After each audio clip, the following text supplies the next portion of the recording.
dado gustos en este programa y en esta columna en particular, pero el de hoy es enorme porque estoy con una compañera de la casa, con la voz de todas las promos de TV Ciudad. Muchísimas gracias por estar, Virginia. Bueno, Tania, ¿cómo estás? Buenos días. La verdad que es un placer de verdad estar acá. Es un placer aparte en un día que es histórico para nosotros como pantalla. Lo que se vivió ayer realmente con esa transmisión del clásico de fútbol femenino, Peñarol Nacional ya era campeón, pero todo lo que se vivió ayer, y digo todo, y lo vamos a conversar en profundidad, es algo histórico para nuestra pantalla. Sí, es histórico. Yo la verdad que vengo bajando un poco lo de ayer, porque hoy lo venía pensando, ¿no? Cuando venía para acá, hace 20 años que yo trabajo en los medios de comunicación y que trabajo con fútbol. Soy productora y periodista. Soy productora, de conductora de 3 y a 0 hace casi 17 años, hace muchos años, también de este canal. El poder transmitir, llevar a la gente el partido de ayer, del clásico, pero sobre todo el campeonato uruguayo a través de la televisión pública, con la responsabilidad que eso conlleva, ¿no? Que la televisión pública de Montevideo haga que la gente se acerque a algo que está tan bastardeado desde hace muchos años históricamente, era una responsabilidad. Y más desde mi lugar de comunicadora, que tanto hemos trabajado con otras colegas, el poder decir, bueno, coloquemos otras narrativas en el fútbol con la dificultad que eso conlleva, ¿no? Hoy en día las narrativas feministas en el fútbol prácticamente no existen. Sí hay un montón de avances, pero no existen. Y poder hacerlo ayer en este canal fue como... bajar ayer fue... Bien, lo hicimos. Primero que nada hablar de eso, ¿no? De lo que fue la apuesta del canal, un enorme equipo de trabajo para llevar una transmisión que realmente fue de primer nivel. Sí, exactamente. El clásico ayer era un partido ideal en un momento muy especial para el fútbol femenino, había que visibilizar. Ayer llegó a mucha gente, por ejemplo, la situación de que las jugadoras hagan una sentada antes de que empiece el partido. Había mucha gente que no sabía que eso estaba sucediendo.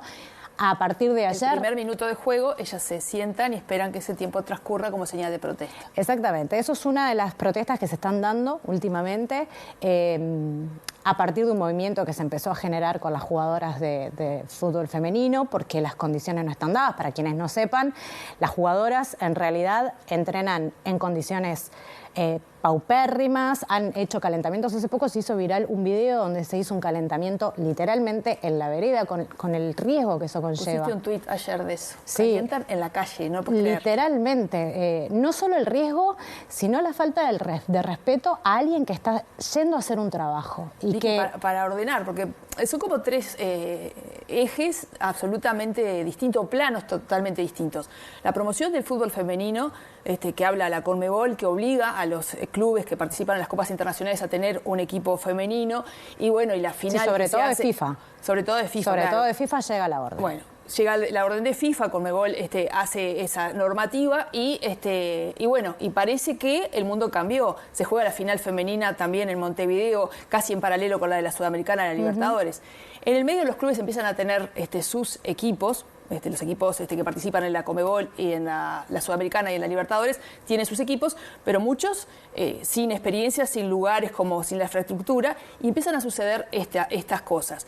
Y en el medio de toda esa protesta de las jugadoras que dicen, bueno, hasta acá llegamos, esto no se puede dar más, la televisión pública de Montevideo transmitiendo esa necesidad de que la gente empiece a ver que esto que estábamos tratando como algo que surge, que bueno que las mujeres están integrando esos espacios, no se está dando de la mejor manera.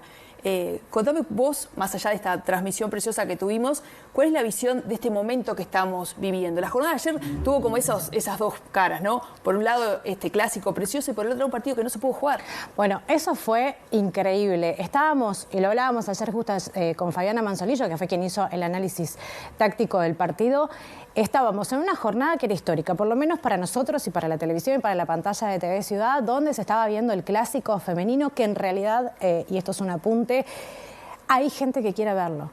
A pesar de que haya quienes intenten instalar la narrativa de que no. Sí había mucha gente que ayer quería ver ese partido y lo vimos reflejado tanto en las redes de TV Ciudad como en las mías personales.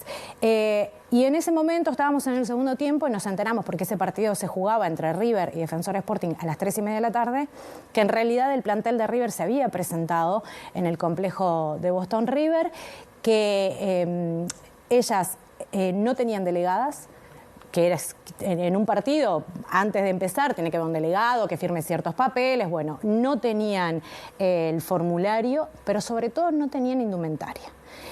Lo que pasa es que cuando ellas empiezan a decir que bueno, que así no van a jugar el partido, gente de River Plate les dice, bueno, nosotros lo que vamos a hacer es darle la ropa del Sub-16 que había jugado hacía un rato para que se la pongan ahora.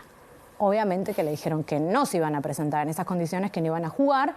Eso hacía que ellas perdieran los puntos de ese partido. Entonces, las jugadoras de Defensor Sporting lo que hicieron fue decir, nosotras no vamos en estas condiciones a ganar los puntos de esta manera, preferimos perderlos, se retiran también ellas del partido. Solidariamente. Sí, sin dudas. Y es un gran gesto, porque empiezan, reafirman lo que se vio el lunes. El lunes hubo una asamblea en la Mutual de todos los equipos de primera división del fútbol femenino y están reforzando esto de hasta acá vamos a soportar y estamos unidas, ¿no? Y esa unidad es la que antes, y ellas mismas te lo dicen hace muy poquito hablando con Luciana Morandi en Línea de Tres, te decía, nos dimos cuenta que si no estábamos juntas, esto no iba a pasar.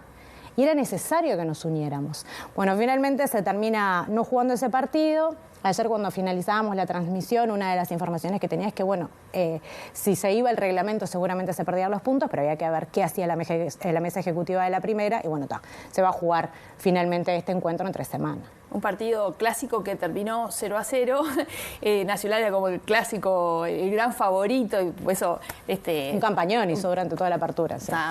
Pila de goles a favor, 7 ventaja en la tabla anual. Bueno, pero Peñarol hizo partido, o sea que también desde el punto de vista deportivo fue buenísimo que pudiéramos tener un partido de esas características, por más que ya estaba Nacional antes de que se jugara, ya era campeón. Sí, de hecho levantaron ayer la copa. Pero fue un muy lindo partido. Fue muy lindo partido.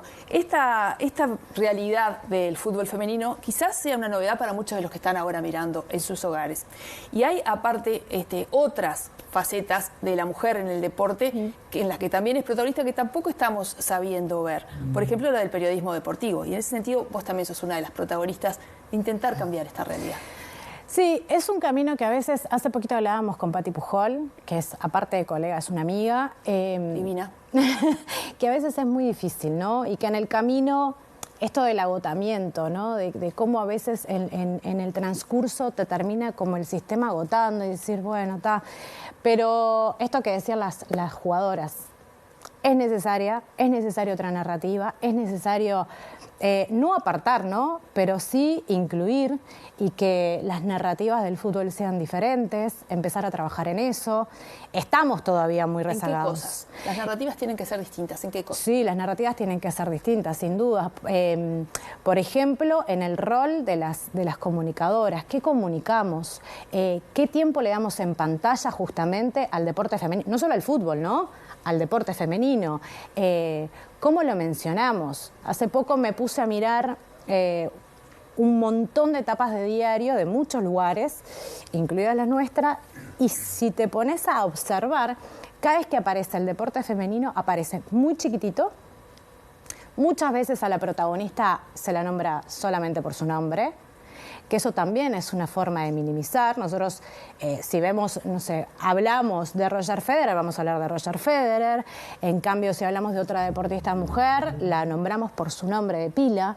Es como esa cercanía que en realidad deja de colocarla en un lugar profesional, no sé si se entiende. Sí, tal cual. Y en titulares lo vas a encontrar muchas veces. Hay muchos estudios que dicen que si las mujeres ocupan lugares dentro de la comunicación y de la comunicación deportiva, está comprobado que se visibilizan mucho más los roles de las deportistas mujeres. Eso es así, uno de los casos que se vio en el curso que se hizo en la FIC y que lo presentaron mis compañeras. Periodismo deportivo desde una perspectiva feminista. Exactamente, se hizo hace poquito en la Pati Pujol, vos, Fiorella Rodríguez, Natalia Rovira.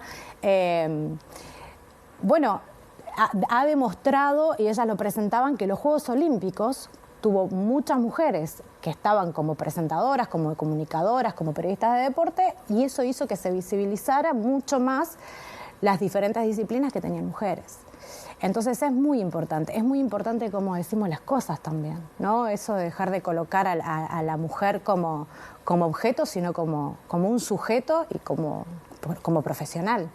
Entonces falta todavía un montón, pero sobre todo creo que lo que falta son los lugares, ¿no? Los lugares y los roles. Yo a veces digo, bueno, a veces tenemos mujeres en ciertos roles o lugares de comunicación, pero ¿qué comunican? ¿Qué nos dejan comunicar? ¿Qué decimos o qué podemos decir? El sponsor. Exactamente. Muchas veces, ¿no? La promotora de... O el teléfono, las entradas. Esto por decirlo muy de antaño, ¿no? Porque yo soy de una época que empezabas así, dando las entradas, los precios de las entradas de la B. No es tu caso. Pero cuando empecé, sí. Y empecé muy chica. Y esas cosas pasaban. No sé si pasan ahora y espero que no. Porque después se enteró un grupo que hoy es una isla, que es 13-0. Pero que con todo también tiene, porque todos tenemos que desconstruirnos y reconstruirnos. Sí, sin duda, pero ¿en qué fue? ¿Dónde está la clave? ¿Por qué se logró en determinados lugares? No hay magias ahí. No hay magias. ¿Qué tiene que suceder para que eso que pasa en 13-0, que pasa acá en esta pantalla también, en la que yo hago una columna de fútbol en este programa, o vos estás en línea de 3 junto a Will y a Manu, sin discriminación de qué hace uno y hace el otro, son 3 conductores? ¿Qué tiene que suceder? ¿De dónde tiene que partir el direccionamiento para que esto que para nosotras es común, sea una realidad? Bueno, yo creo que primero que nada nosotras conscientes de que ese lugar nos corresponde y que tenemos que ocuparlo de la misma manera que los varones. Pero aparte de todo, voluntades. Porque nosotras podemos luchar un montón, pero si los varones que nos acompañan no tienen la voluntad de ellos mismos reconstruirse, deconstruirse y no vernos no como enemigas, pero sí como ese rol que puede venir, ¿no?, a molestar, a ser rupturista, bueno, es muy difícil. Pero sobre todo empezar a tratar de que esos varones vean la importancia de que la mujer esté y de lo que puede aportar y de la mirada que puede aportar y que esa mirada es importante y es necesaria, muy necesaria hoy en día. Y el cómo, ¿no? Porque vos lo decías bien y bueno, en algún raconto que se hace, a veces se dice más mujeres, el fútbol necesita más mujeres, y sí, es un tema de cantidad, pero pasó en el último mundial, por ejemplo, en el que creció el número de mujeres, pero quizás no en roles protagonistas, de los que hablábamos.